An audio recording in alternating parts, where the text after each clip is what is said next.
Assalamualaikum warahmatullahi wabarakatuh, and good evening, everyone.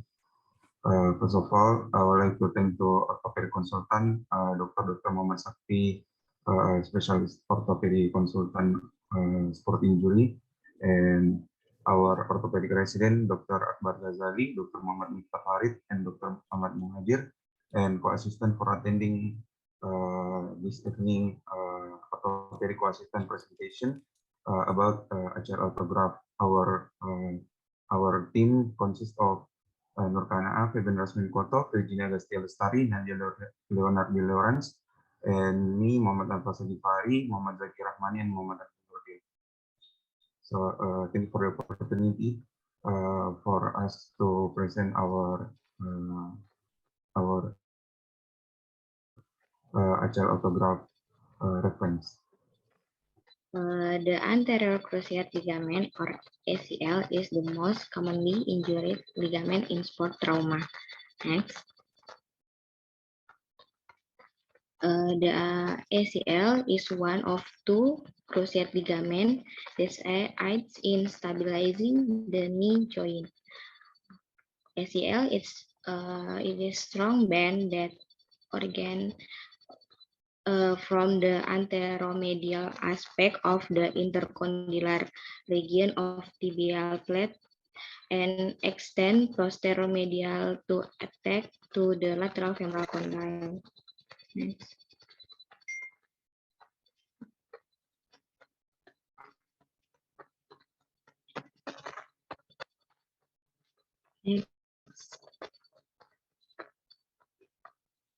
ACL surgical reconstruction often indicate to... Sorry, can you come back to previous slide?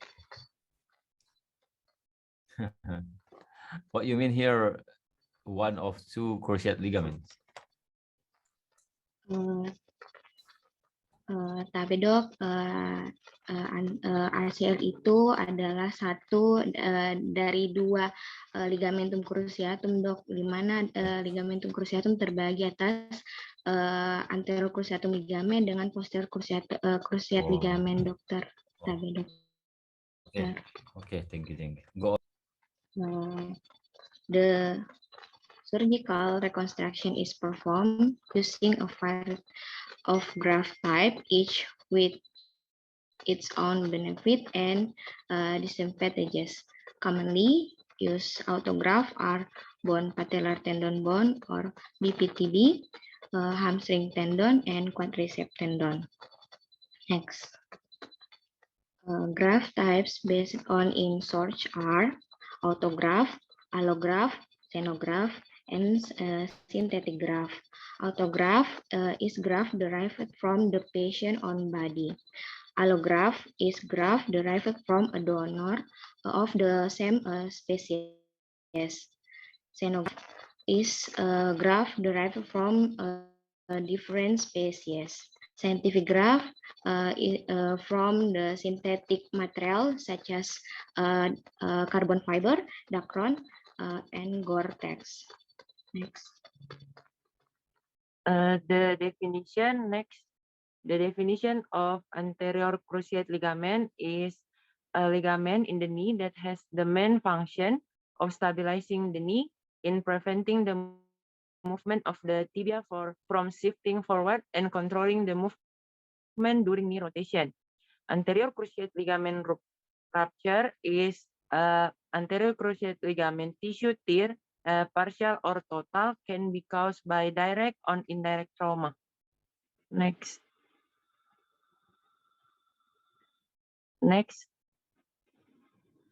For the epidemiology of anterior cruciate ligament rupture in the worldwide, incidency of anterior cruciate ligament tears is 74.6 per 100,000%.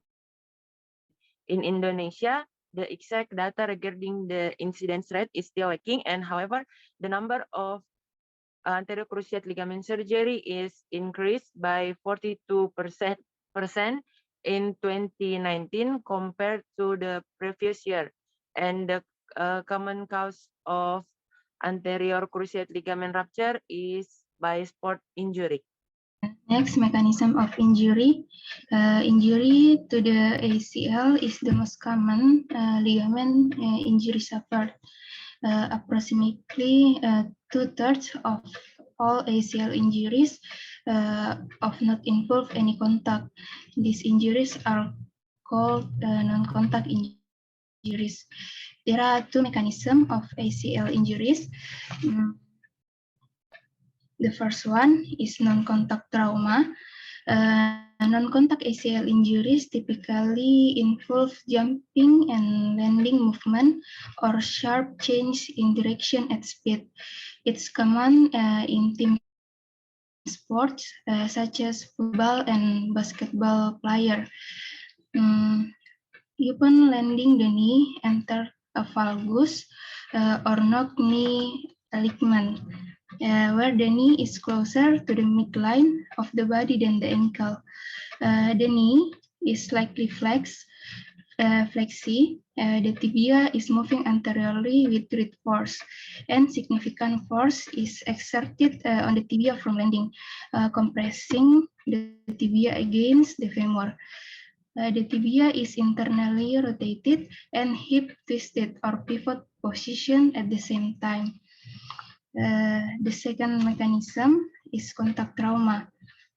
Contact type mechanism are typically a result of higher energy from the lateral knee. Foot is planted and increased torque applied to the knee to a valgus force. Odonostriate has been described, specifically a mechanism resulting in ACL, MCL, and medial meniscus injuries. Next slide. People who experience ACL injury will feeling a pop, pain deep in knee, instability, activity, and acute swelling. Pain and swelling may improve in a few weeks, but instability will be there. Next slide. For diagnosis of ACL injuries or ACL rupture can be done by history, physical examination, and additional examination of the patient. For the anamnesis, we can ask some questions to the patient about chief complaint, trauma history, patient job, and family history. For the physical examination, the first we can examination from the look. Is there any deformity, swelling, wound, hematoma, or lump? For the feel, we examine tenderness, palpable of lump, and palpable of lymph node.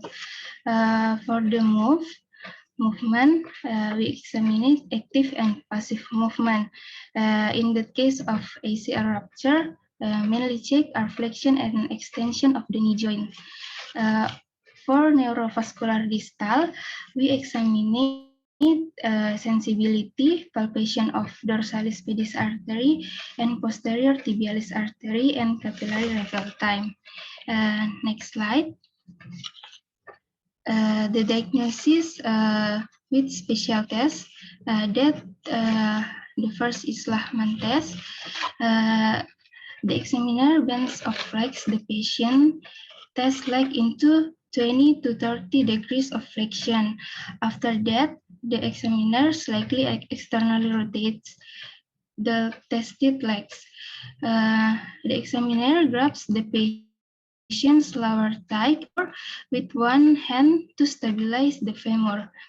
At the same time, the examiner uses the other hand to grasp the proximal tibia just below where the patient's knee bends. Next, the examiner then firmly pulls the tibia forward or anteriorly while keeping the femur stabilized. Next slide. The second special test is anterior drawer test. The patient should lie shortly in a relaxed supine position. After that, the patient hip should flex to 45 of flexion. The patient's knee should be flexed to 90 degrees. The patient feet should be lying flat on the table. The examiner should sit on the patient in full foot to stabilize its position while grasping the patient lower knee joint with both hands. The examiner should grasp the patient knee with her thumb in the front of patient knee and her fingers behind the patient knee. Now the examiner will gently pull the tibia forward or anteriorly while observing how far the tibia moves. Next slide. The third special test is pivot shift test. This test is done by strengthening the leg that is suspected to have suffered an injury. Then the knee is flexi with one hand while the other hand holds the leg at the thigh. When the knee flex, the ability to flexi is reduced and eventually there is an inward rotation of the tibia AJ femur. Next slide. For diagnosis ACL rupture by imaging, some literature agree that ACL injury can be diagnosed clinically. However, to make sure of the diagnosis, some clinicians prefer to use imaging to confirm. On plain radiographs, findings are usually negative. So we use a MRI. It's usually considered as the main modality due to its 90 to 98% of sensitivity to identify ACL tear. Next slide.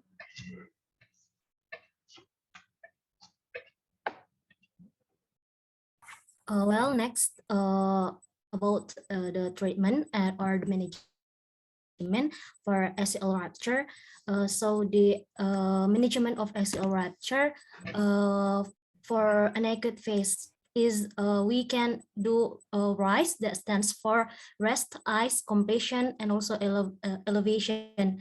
And for the management, we can do operatively and non-operatively. So the ACL rupture can be classified in three grades.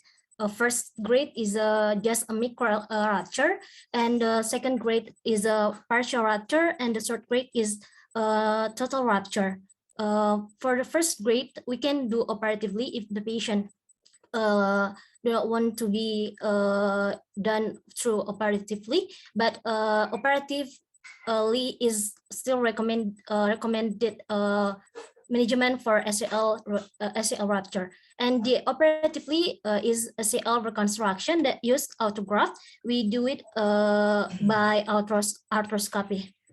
And the graft that commonly used is autograft, and there are several autograft that we commonly use. First, bone patellar tendon bone or BPTB. So the bone patellar tendon bone or BPTB autograft historically is a gold standard autograft for ACL reconstruction. And patella tendon, or also in several literature called it as a petrol ligament, so this runs inferiorly from the patella bone to the tibial tuberosity of the femur. And this functionally, it is a continuation of the quadriceps femoris tendon. Next. So how the BPTB harvest? So the group harvest in knee with patient in supine position and the leg is hanging with the thigh fist in. A central 9 to 10 millimeter strip is created from the patellar tendon. We can see in white arrow.